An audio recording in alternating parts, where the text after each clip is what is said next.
Assalamualaikum warahmatullahi wabarakatuh. Perkenalkan, nama saya Nurisa Rizal Fatihah dengan NIM 859024686. Pada kali ini saya akan menjelaskan tentang struktur sistem pencernaan pada manusia. Berikut adalah penjelasannya. Urutan sistem pencernaan pada manusia yaitu diawali pertama dari mulut, kemudian kerongkongan, lambung, kemudian usus halus, usus besar, dan yang terakhir anus. Mulut adalah organ pertama di pencernaan. Di dalam mulut terjadi dua proses pencernaan, yaitu kimiawi dan mekanik. Pencernaan mekanik terjadi ketika kita mengunyah makanan dan memecahnya jadi potongan-potongan kecil. Pencernaan kimiawi terjadi saat kelenjar ludah menambahkan enzim ke makanan untuk pemecahan lebih lanjut. Fungsi mulut adalah mengunyah, memproses makanan secara kimiawi, dan ada beberapa bagian dalam mulut yang membantu untuk mengolah makanan menjadi potongan kecil. Ada gigi untuk mengunyah, lidah untuk mendorong makanan, dan kelenjar ludah untuk memproduksi cairan mulut. Selanjutnya yaitu kerongkongan. Kerongkongan bentuknya seperti tabung yang dibalut otot. Fungsinya membawa makanan dari mulut ke lambung. Kerongkongan atau disebut esofagus ini adalah suatu penghubung antara rongga mulut dan lambung. Fungsinya di sistem pencernaan manusia adalah untuk menelan makanan dan mencegah benda asing masuk. Selain itu, ia juga berfungsi untuk menyalurkan makanan dari mulut ke lambung dan menghasilkan gerak peristaltik. Gerak peristaltik menyebabkan dinding berkontraksi secara perlahan hingga makanan terdorong ke lambung. Kemudian kita beralih ke lambung.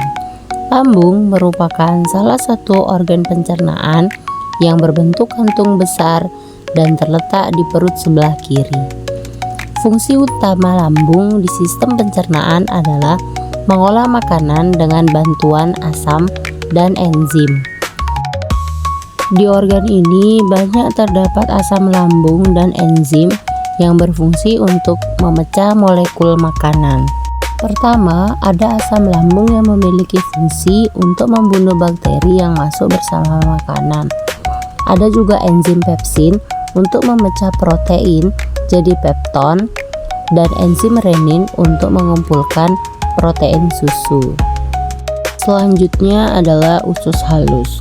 Usus halus terbagi jadi 3 bagian, yakni usus 12 jari atau duodenum, usus kosong atau jejunum, dan usus penyerap atau ileum.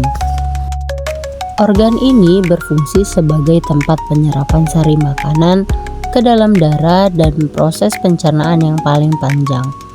Nutrisi dari makanan yang diserap oleh usus halus ini berupa lemak, karbohidrat, protein, vitamin, dan juga mineral.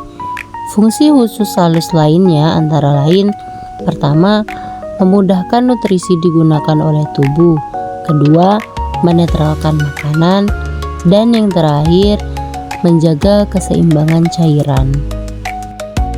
Oke, selanjutnya yaitu usus besar. Makanan yang tidak diserap oleh usus halus maka akan masuk ke dalam usus besar dan menjadi feses. Usus besar berperan mengeluarkan zat sisa dari makanan yang dicerna. Di dalam usus besar terdapat bakteri yang membantu proses pembusukan sisa makanan jadi feses. Selain itu, usus besar juga berfungsi menyerap kembali sisa air dan vitamin yang masih terdapat di makanan. Kemudian, sisa air dan vitamin itu akan diserap hingga terbentuk sebuah antibodi yang digunakan untuk mencegah infeksi. Yang terakhir adalah anus. Anus merupakan saluran air tempat feses dikeluarkan dari tubuh melalui kontraksi otot rektum dan relaksasi sphincter anus. Secara keseluruhan, sistem pencernaan adalah proses yang kompleks dan terkoordinasi dengan baik untuk memastikan tubuh mendapatkan nutrisi yang dibutuhkan dari makanan dan membuang sisa-sisa yang tidak berguna. Setiap organ memiliki peran spesifik yang penting dalam proses ini. Sekian dan terima kasih.